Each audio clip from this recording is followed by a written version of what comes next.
itu ya, coba kita lihat ya. Magis dan sakral. Rahayu, rahayu, rahayu.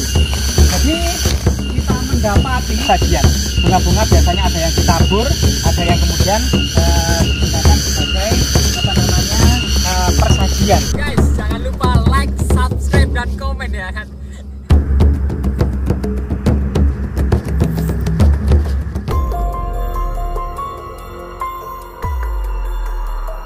Pemirsa, kali ini kita terus menelusuri jejak-jejak peradaban leluhur kita. Peradaban Nusantara yang silih berganti dan begitu dinamis. Pasang surut sejarah dan peradaban telah dilalui masyarakat ini. Mulai dari kemudian masyarakat yang guyup rukun, gotong royong, serta mementingkan persatuan dan kesatuan. Kali ini kita berada di lereng Bukit Butak ya, yang bersejarah, penuh dengan tinggalan monumental.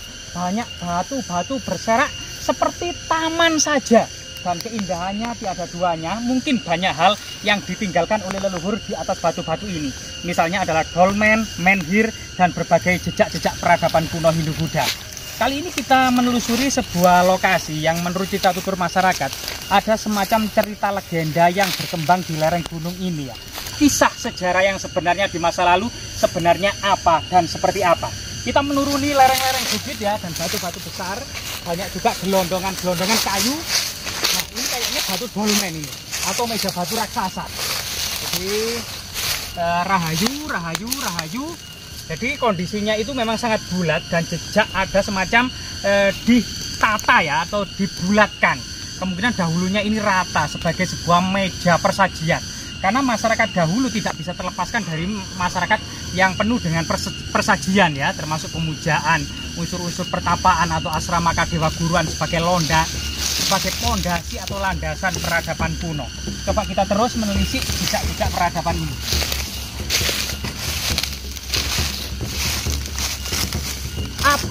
Bagaimana dan seperti apa sebenarnya batu cermin tersebut? Coba kita telusuri satu persatu, karena ternyata di area ini banyak sekali memang batu-batu raksasa yang kemungkinan salah satunya diantaranya ya yang dimaksud.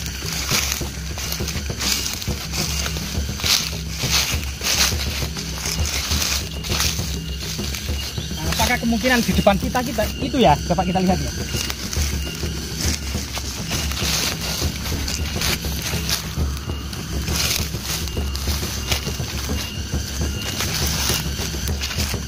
Ini ya, ada daun sirih yang merambat di atasnya. Aroma sirihnya sangat kental ya. Pada masa lalu daun sirih ini memang benar-benar daun antiseptik ya, digunakan untuk membersihkan gigi sebelum makan gitu ya. Sehingga karena orang-orang tua dahulu pada masa kerajaan Majapahit, giginya itu masih lengkap, berbeda dengan saat ini ya. Umur 50 tahun ke atas giginya sudah protol semua. Nah, orang-orang dahulu giginya sangat kuat, penuh dengan kemudian warna hitam dari daun sirih, termasuk kapur, pinang gitu ya, dan kemudian sekapur sirih dulu ya. Nah, ini baunya sangat menyengat sekali. Coba kita ke sana. Kemungkinan yang di situ ya ada bendera merah putih serta beberapa bunga andong, puring ya, serta pohon kapuk raksasa ini ya. Ada batu-batu misterius. Kemungkinan di sana. Coba kita ke sana.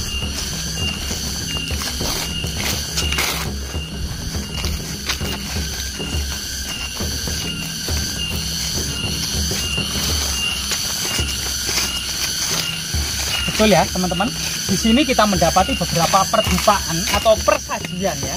Jadi ada di mangkok-mangkok kecil, ada di kotak-kotak kertas, ada di gelas-gelas. Ini kemungkinan dahulunya ada semacam makanan-makanan kecil atau bunga-bunga wewangian ya, sebagai unsur-unsur magis dan sakral. Rahayu, rahayu, rahayu. Jadi kita mendapati sesuatu yang sangat luar biasa sekali, diiringi dengan suara gareng pong yang sangat-sangat keras gitu ya.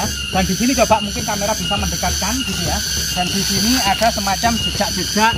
Nah, ini jejak-jejak perdupaan ya, jejak-jejak perdupaan yang artinya situs ini meskipun dalam kondisi yang seperti ini masih digunakan oleh sebagian masyarakat sebagai situs religi.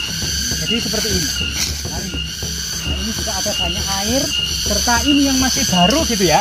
Ini ada jejak-jejak bunga-bunga wewangian dan persajian. Bunga-bunga biasanya ada yang ditabur, ada yang kemudian digunakan sebagai persajian gitu ya. Jadi batu yang sangat luar biasa sekali inilah yang menurut cerita tutur batu cermin dalam sebuah legenda tadi. Petani dan istrinya yang terus berdandan melupakan kewajibannya untuk kemudian membantu suaminya menyediakan makanan ketika selesai bekerja. Namun sebenarnya secara artefaktual gitu ya, kita coba menginterpretasi dengan menggunakan pendekatan tradisi kuno di masa lalu.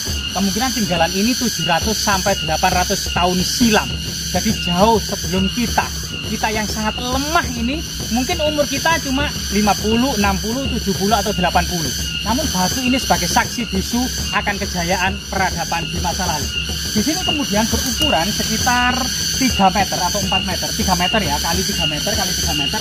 Di dalamnya ini sekitar 1,5 meter dan ini ada gagangnya. Kemungkinan ini adalah rencananya adalah cerat yoni.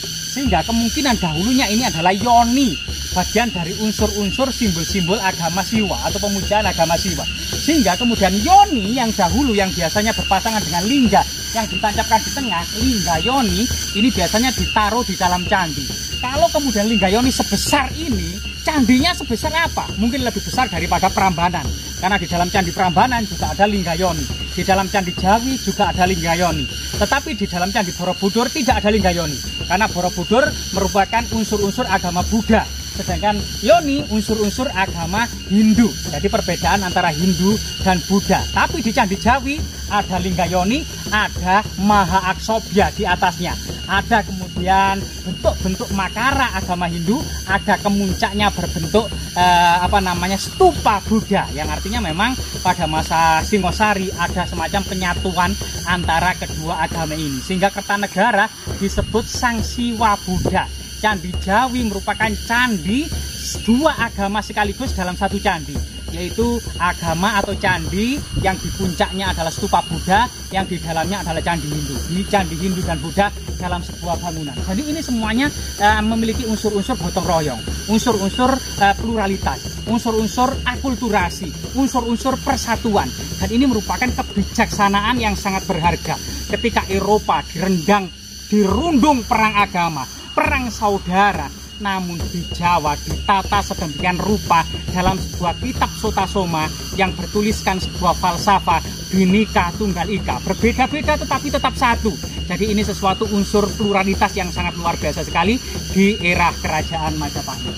Sehingga kemudian yoni sebagai wujud pemujaan agama Siwa yang juga kemudian sebagai manifestasi dari kekuatan dan kekuasaan seorang raja, namun juga sebagai lambang kesuburan, sebagai kemudian terus ke generasi ini lestari. Dan ini apa yang jatuh ya, putih-putih langsung jatuh. Dan ini sesuatu yang patut kita lestarikan. Dan lokasi ini juga dahulunya kemungkinan ada sejarah yang sangat miracle, sangat privilege, tempat para pertapa, para empu, para cendekiawan memahat batu-batu keras menjadi sesuatu landasan peradaban kuno kerajaan Majapahit. Semoga kemudian situs ini terus lestari dan bisa kemudian diberikan nomor registrasi, dilindungi sebuah cungkup dan dituliskan arti, makna dan pola-pola kesejarahannya. Semoga bermanfaat.